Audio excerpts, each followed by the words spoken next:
Yeah, man, that was a great fucking show. Man, Rob really brought it tonight. What's up to all you marks out there? This is Patrick coming to you for your official Monday Night Raw review. Be sure and like our channel. Be sure and subscribe. Um, so recently I did buy a new video editing program and it seemed like there was more interest. I re-uploaded the Smackdown review and in 2 days, it got 15 more views than the SmackDown original got in 4 days. So you guys like it. I guess there's really no other way for our channel to come up rather than you guys have to comment. You have to let us know what you like, what you didn't like, what things we could improve on, things that you enjoy. Because we want to give you what you want. So trying to make this the best show for you. Alright, so SmackDown opens up with The Miz and Maurice coming out. Again, they're making fun of John Cena and Nikki Bella, telling them that Hollywood didn't like them and that they're returning to Raw. And then Dean Ambrose comes out. Dean Ambrose is now on Raw, which is bad news for my dude Kevin Owens, but more on that later. Starts congratulating John Cena and Nikki Bella on their marriage and their win at Mania, and Miz goes, "Well, it's the Miz and Maurice, duh, like, can't you see?" And so he goes, "Oh, well, in that case," and then Dirty Deeds him, and then pans to commercial. I thought it was a good way to introduce both of them. Obviously, they have a history on SmackDown, so it was a good pop. It is cool seeing Ambrose. It does it definitely sets the tone for maybe a possible Shield comeback to maybe put that in the back pocket for later. But yeah, overall it was a pretty nice. Then we go to a Kurt Angle promo. Zayn comes out and he's telling him that he's all antsy and he needs to know whether he's going or staying. And then Angle tells him that there's a lot of interest from SmackDown. And then he goes, like how much? Like on a scale of like this, can you give me just a little? No. And then Miz interrupts him, tells Zayn to shut up because superstars are talking because Zayn is not a superstar.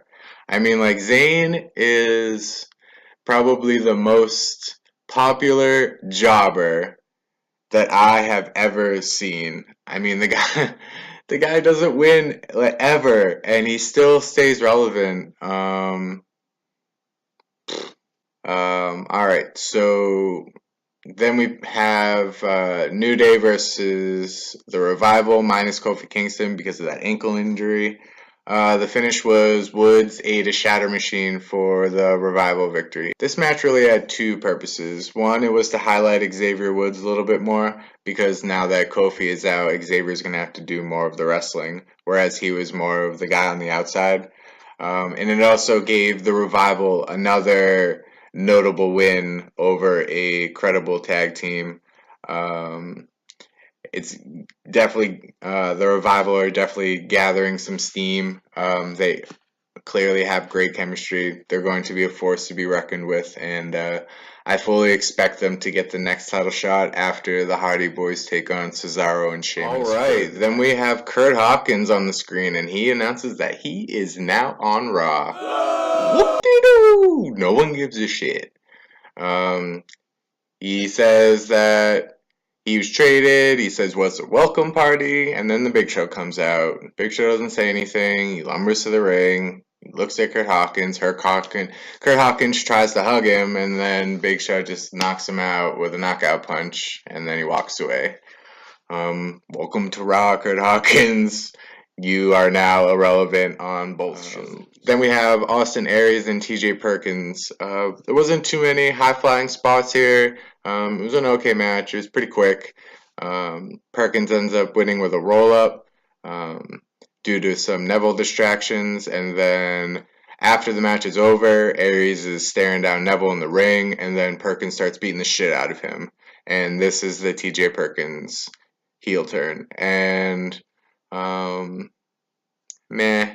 I mean, it's definitely needed. TJ Perkins definitely needs something fresh.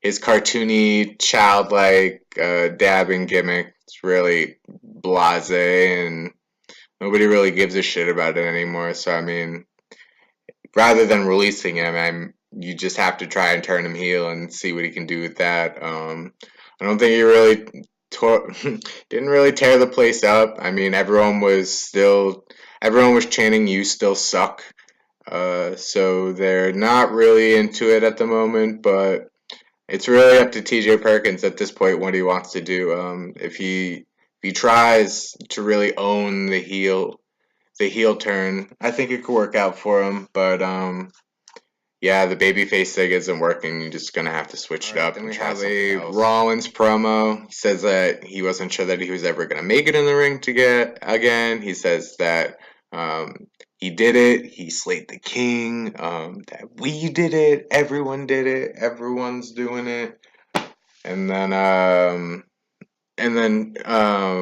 so then Seth Rollins calls out Steph, and he says that if he doesn't want to leave, and that he loves Raw, and that if they're going to take him out, then they're going to need a fucking army to take him out. So he's calling him out, and then Kurt Angle comes out, and he says that, yeah, Stephanie may have wanted you gone, but I don't care.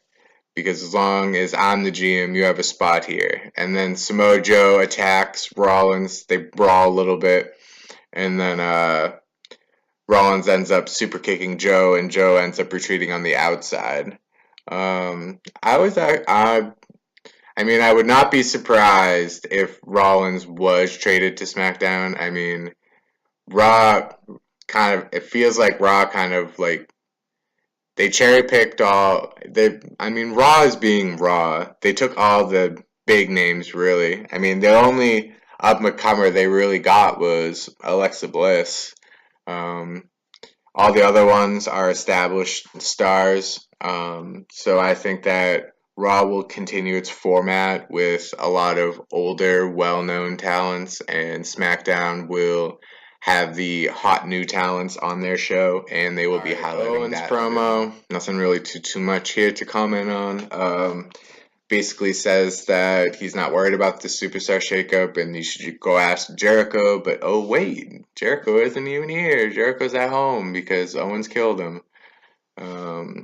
He says that he's not really worried because Raw is the Kevin Owens show. Charlotte comes out and faces Nia Jax, and oh my fucking god, dude. Alright, so this match is really everything that I hate about Nia. The finisher is Nia eventually hits a Samoa drop for the win, but really the story is Nia's in-ring ability. Poor fucking Charlotte, dude. She tried working with her, and Nia just looked like a bull in a china shop, and she looked like this is her third day wrestling. She botched a simple shoulder breaker, and when Charlotte did her moonsault on the outside on her, she didn't even fucking catch her. She caught her boot, but Charlotte hit the outside hard, no help, no support. It's a wicked easy move to take. You're a big ass girl. All you have to do is just let her fall on your shoulder and help her break her fall. But what did she do? Charlotte's lucky that Charlotte didn't even catch no elbows or knees or anything on the way down, that she only pretty much just moonsaulted onto the outside with no break on her fall whatsoever. I was surprised that it didn't even look like it affected her. So touche to her for that, but my god, Nia is just terrible. And what happens later on in the show obviously proves that they're going to be pushing Nia a lot more, but Jesus Christ, if I was a girl and if I was wrestling in the WWE, I would not want to be in a match with Nia because I would worry for injury at every possible freaking spot. It definitely looks like if Charlotte's not getting traded to SmackDown, that she's going to take a back seat, and it looks like the Sasha Bailey title match is going to happen. And more on that later. Bailey, another dud on the. All right, so next we have Finn Balor versus Jinder Mahal. Literally all that happened was Jinder got some offense early, and Balor hit a coup de grace, and it was over. Basically, this was just a squash match. Jinder is getting some quality airtime. He is facing some big names. He's getting pushed into big moments, so people notice him and know who he is. He's still dropping out. He's still losing all the time, but he definitely is getting a little bit of recognition. But essentially, all this is it just led into a Bray Wyatt promo.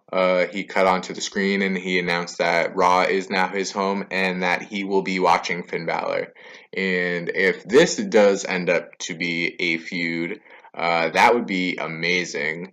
Because could you imagine the entrance battle? You have Bray Wyatt coming out with his fireflies and his lantern, and then you have Finn Balor as the demon. I think they could do a lot of good promos with Bray trying to cater to Balor's demon side and bring that out of him. And I think that if it was built up correctly and delivered correctly inside the ring, I think that this could be a really good possible match of the night pay-per-view for whatever it decides to highlight on.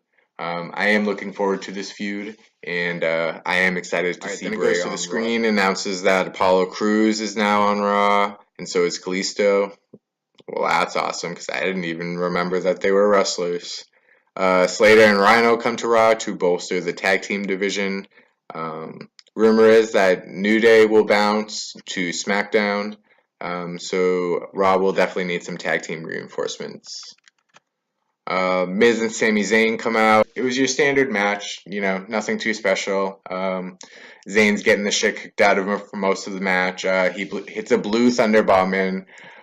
What makes me laugh about the blue thunder bomb is every time that he hits it, he's always so giddy, like he's about to win. But when has Sami Zayn ever won with a blue thunder bomb? Like, ever in his life?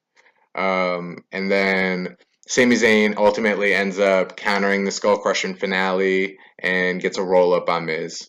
It keeps Miz strong. He did lose in his debut, but it was just a roll up. Like, he wasn't dominated or he didn't eat a finisher or anything. So it gives Sami Zayn some momentum.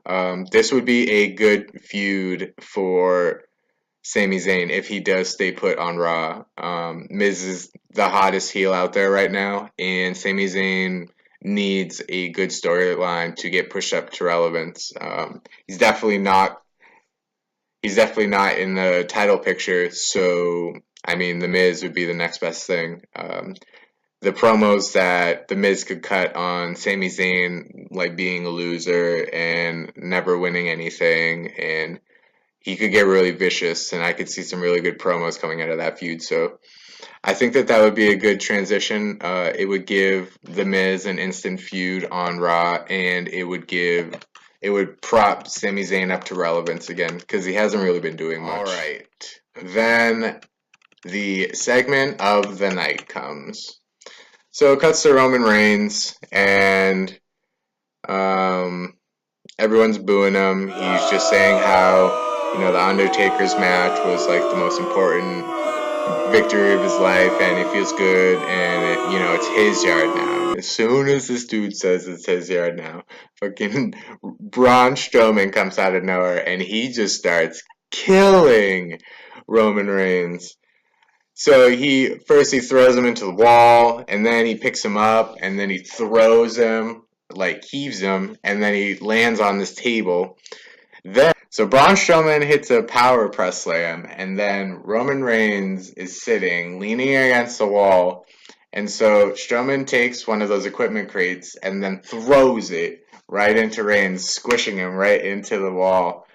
And so the camera pans to Reigns, and he's all knocked out, and then so all the referees started tending to him, and then they're putting him into the stretcher, And then they're loading him into the ambulance as the crowd starts chanting, "Thank you, Strowman." And then the crowd starts chanting, "You deserve it." And alright, so on this note, I mean, fuck those fans, dude. Like, seriously. Like, if you're a wrestling fan, like, if this moment doesn't make you feel bad for Roman Reigns, then you truly are a Roman Reigns hater. Like, Jesus Christ. Like, what the hell else do you want this guy to do? Like, if this beatdown is not going to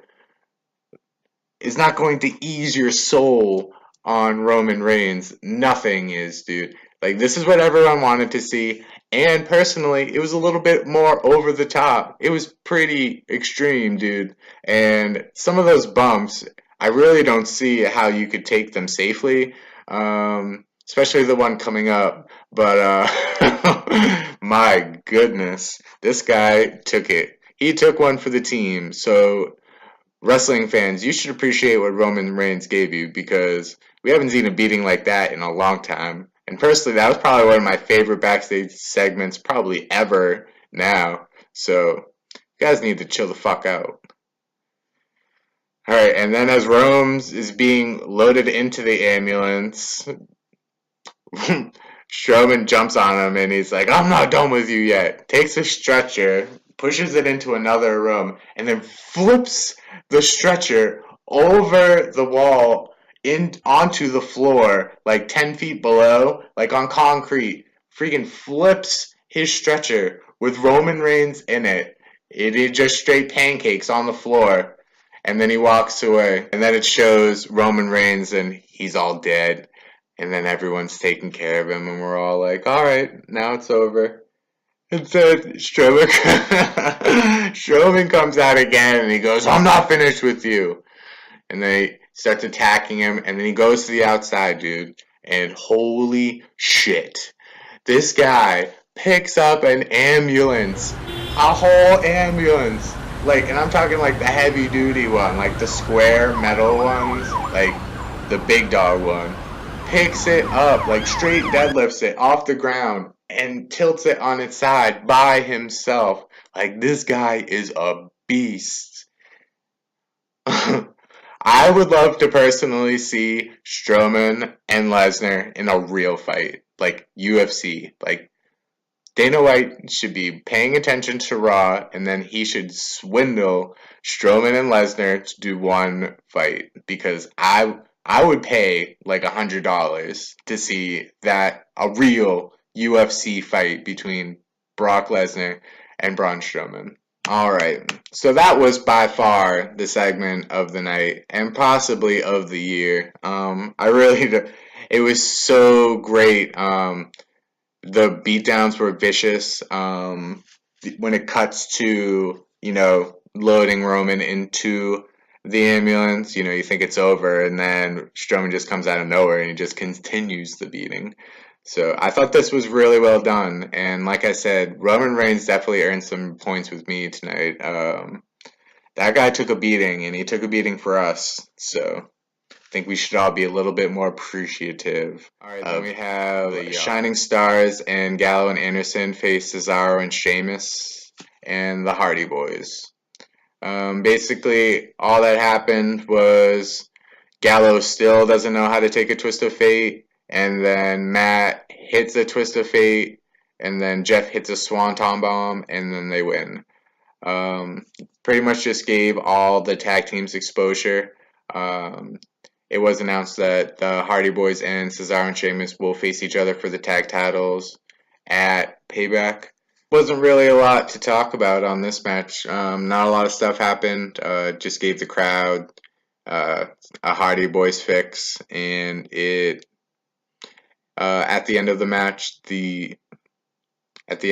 Cesaro and Sheamus and the Hardy Boys did extend a handshake, so it'll be like a respectful rivalry. But I think it definitely highlighted Cesaro and Sheamus in this match a little bit. They really are a great tag team. I do enjoy their chemistry. They just work so well together, and if you didn't know that they were singles wrestlers, you would assume that this is a natural tag team. It's not. It doesn't seem forced. They their natural flow with each other is very strong, and I think that they will put on a great show with the Hardy Boys. I don't think they'll win. I wouldn't mind if they did win though, because they do deserve it because they've been putting it in, and they did take a back seat to from their singles career to form the tag team and make it work and stay relevant, and they have done that. So, and they definitely took it and ran with it. So I think that they should be rewarded. Maybe it's too soon to take it off the Hardy Boys, but I think that their moment will come. Then we have a promo, or then we have Dana Brooke pans to the back, and then Emma comes out and she says that she's here to pick up the pieces because Charlotte dumped her. So you should come with me now.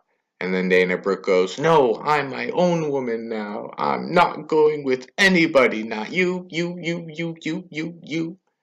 And then the camera pans out to Emma and she's just scowling like she's going to beat her up. Maybe this Dana Brooke and Emma feud, whatever. Not really much to talk about. I don't really care. Yeah. Probably, I can't imagine Emma losing that feud. So, just another L in Dana Brooke. Sasha Banks hits the ring, and then she says she has some unfinished business, but the crowd should be courteous and introduce Bayley. And Bayley comes out, thanks her for the warm interception, and then bombs another promo. Like, good God, like this girl is terrible. Like, I don't know whether it's her. I don't know whether she's like sabotaging herself, but whoever is writing her shit, like, you need to like switch it up. Like, there's only so many times you can hear the same promo. Like, the crowd was actively booing Bayley. Every time she tried to say something, she was booed loudly. And then Sasha goes, "Well, you know, everything was all great and you're my best friend and you did have your WrestleMania moment, but now that moment is over." And before she could say anything more, Alexa Bliss comes out, and now Alexa Bliss is now on Raw. It really was a shakeup. I don't really think there was really a need to move Alexa Bliss. One would assume. That's why, I mean, if the Charlotte Nia Jax things happen, you know, it happens, but the SmackDown lost a big star with Alexa, so they're going to gain a big star, and it's not going to be Sasha or Bayley or Nia Jax, so it would just seem like Charlotte is the logical person to be drafted to SmackDown tomorrow. Alexa says that she's here to take over the division and get back to what she does best, which is winning, and that she's all done with the drama, and then Mickie James comes out. Says that she's the only six-time champion ever, and she told Alexa that her nightmare has only just begun. And then after she says that, Nia Jax comes out from behind, lays Mickie James out, and then lays waste to the rest of the women, and then she goes in the ring and Samoa drops Bayley. Then Nia Jax picks it up the title, holds it in the air, and then throws it at Bayley. It was pretty much just it was another botch fest. She just looks so unnatural in the ring. I don't know whether it's just because she physically moves slow, or you know, if she's still green in the ring. But I don't know. It's painful to watch her. I really don't want to see her at all. It Going back to earlier in the show. It definitely looks like they're pushing Nia Jax a bit more. So it would seem to be even more evidence that Charlotte would be leaving because Nia Jax will replace her as the top heel on Raw. So we'll see what happens with Nia Jax because she's not like most girls. Alright, and then we have Ambrose and Owens in a champion versus champion match. It was an okay match. Owens had his offense in. He shows his creativity by hoisting Ambrose onto his shoulders and then picking him off his shoulders and just throwing him into the ring post on the outside. He's really good at inverted suplexes and bombs. Ambrose got his standard trademark moves in, hit his flying elbow. He tried his corner bulldog. He did have a nice spot where he laid Owens out on the top rope and then he climbed on the top turnbuckle and then he viciously clotheslined him. That was probably his move of the match. So then the end of the match is Ambrose counters a couple of power bombs attempts, and then Owens tries to hit a dirty deeds on Owens, and then Owens counters that, and then hits his own dirty deeds, and then he wins. And then Jericho's music hits, and then hits a code breaker on Owens, and then that is your Raw. Alright, so I think that basically what this means is that Ambrose is established and Owens is all but out. It wouldn't make any sense to have two non-heavyweight titles on one show.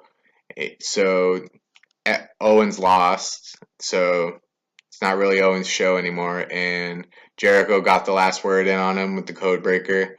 So it would make sense that Owens would get moved to SmackDown, which would be good because it would give him a lot more healthier feuds, and it would the feud that I would be looking forward to would be Ty Dillinger and Owens. Eventually, Owens putting over Ty Dillinger and giving him the United States Championship, because I mean Ty Dillinger just looks like the United States Championship, so Owens will be able to work with him good, and they'll have a good heel-face feud with ultimately the good guy prevailing. So overall, I would give this Raw an 8.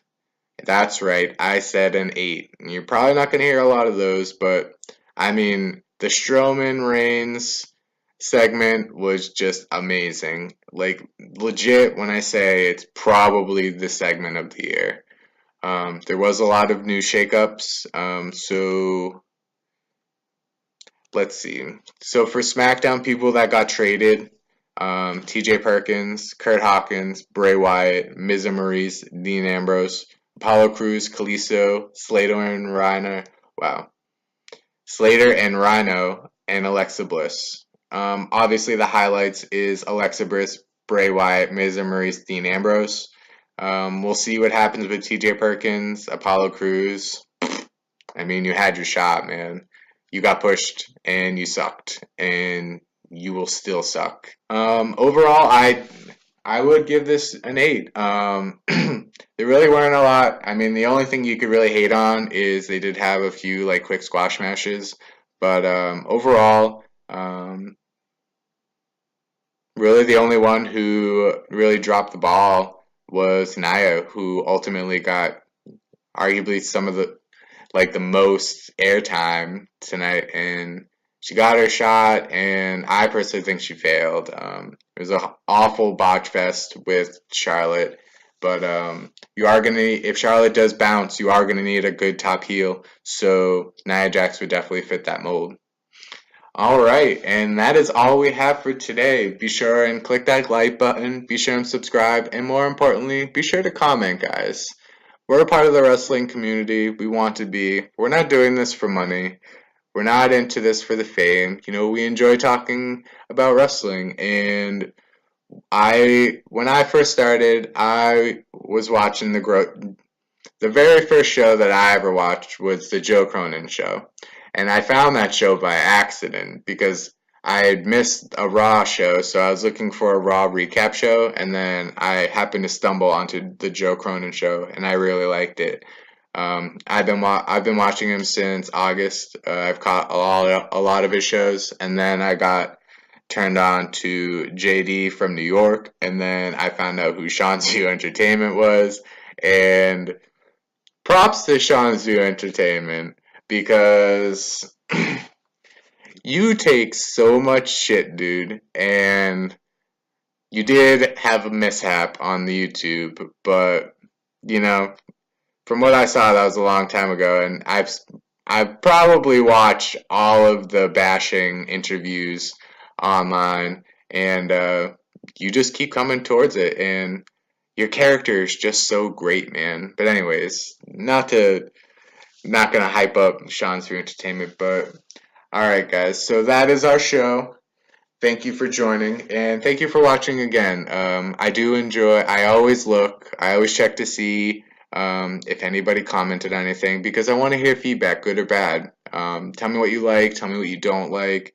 I did add the intro and the conclusion song now, and I'm adding some animation in to flavor it up because watching on YouTube, a lot of wrestling channels are the same. So I just wanted to give something a little bit different, you know.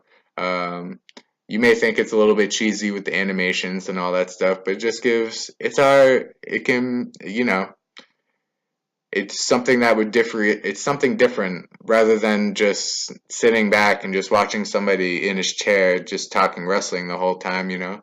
Just thought I'd throw a little bit in while you're listening, you know. Just a little visual effects, just something to keep you entertained, just something fresh into the wrestling community. All right, so like I said, that's the end of the show. I had a good time. I will be on tomorrow to do the Smackdown review. So until I see you tomorrow, see ya.